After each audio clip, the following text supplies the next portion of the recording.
The maintenance bay of Zenith Station hummed with the quiet efficiency of 1,000 automated systems, working in perfect harmony. Layla stood before her companion unit, her crystalline fingers trembling as she cycled through diagnostic screens for the 7th time that cycle.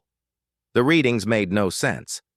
Layla belonged to the Crystallis species, beings of living silicon whose bodies refracted light in patterns that communicated emotion more clearly than words ever could.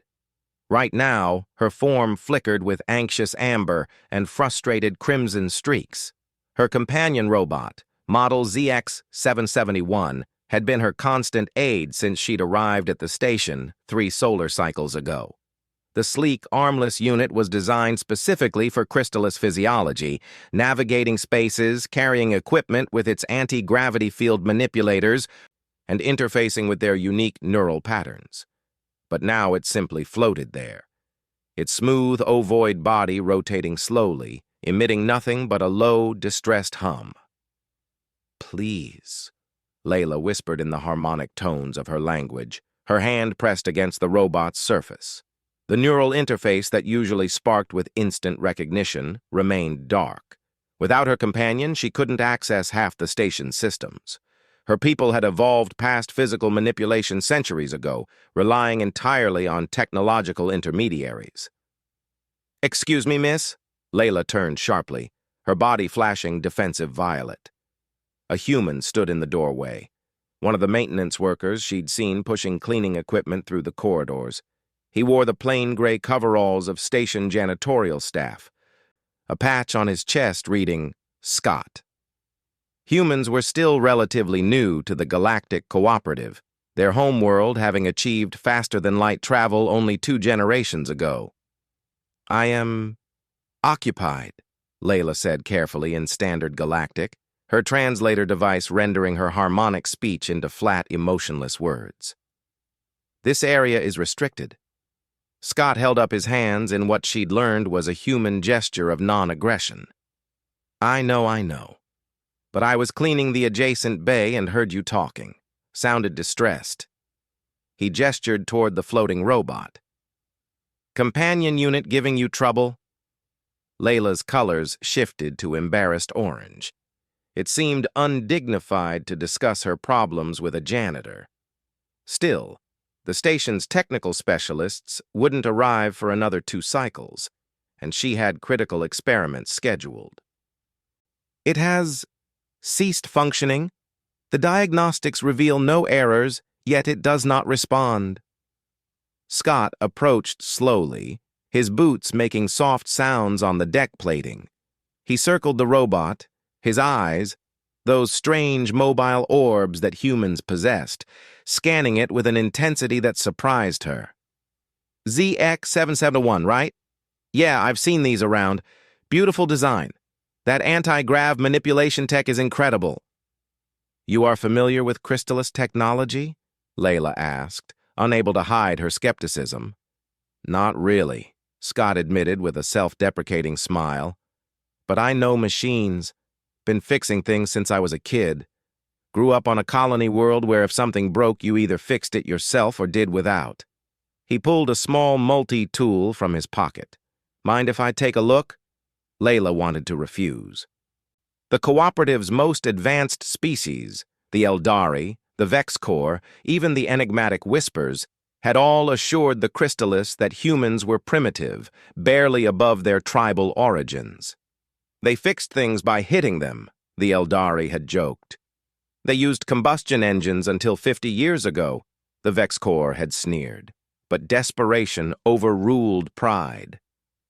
"If you damage it further—" "I won't," Scott said simply.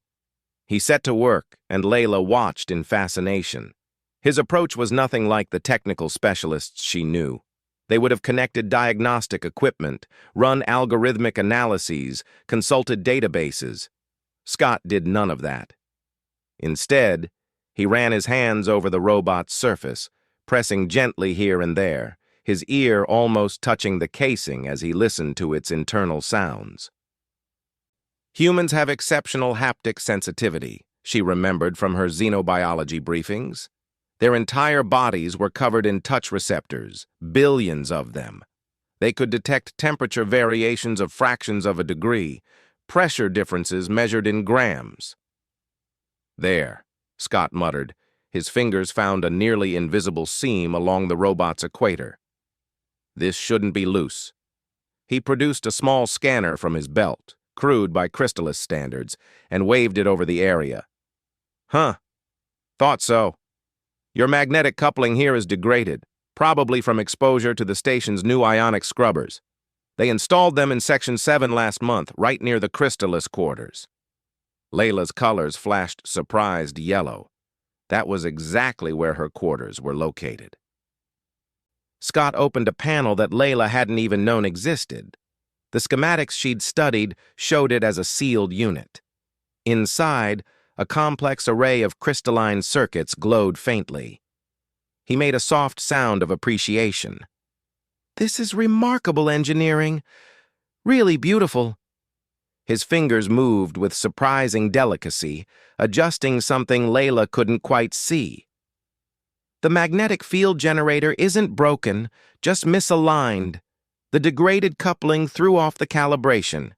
Your companion was essentially trying to function with one hand tied behind its back." "But it has no hands," Layla said, confused. Scott laughed, a warm sound. "It's a human expression. Means operating at a disadvantage." He made a final adjustment, then carefully closed the panel. "Try it now." Layla extended her crystalline hand, and the neural interface blazed to life. The connection was immediate, stronger than it had been in cycles. The robot's body steadied, its anti-gravity fields humming with renewed purpose. Relief flooded through her, her body shimmering with grateful gold. "How did you—" she began. Scott shrugged as he wiped his hands on a cloth. "Like I said, I know machines. All machines, no matter how advanced, have the same basic principles. They need power. They need connectivity. They need calibration. Humans might not have your people's technology, but we've been solving problems with our hands for 100,000 years. Sometimes the old ways still work." Layla looked at him with new understanding. The cooperative species had evolved beyond physical manipulation, beyond hands-on problem-solving. They had technology for everything, specialists for every conceivable issue. But in doing so, they'd lost something, the intuitive understanding of how things worked at a fundamental level. I must compensate you," Layla said. "This would have cost me days of lost research." "Nah," Scott said, waving off the offer. "Just doing my job. Well, not technically my job, but you know what I mean." He headed toward the door, then paused. "Oh, and you might want to requisition a magnetic shielding upgrade for your companion. The ionic scrubbers aren't going anywhere, and this'll happen again in a few months without protection."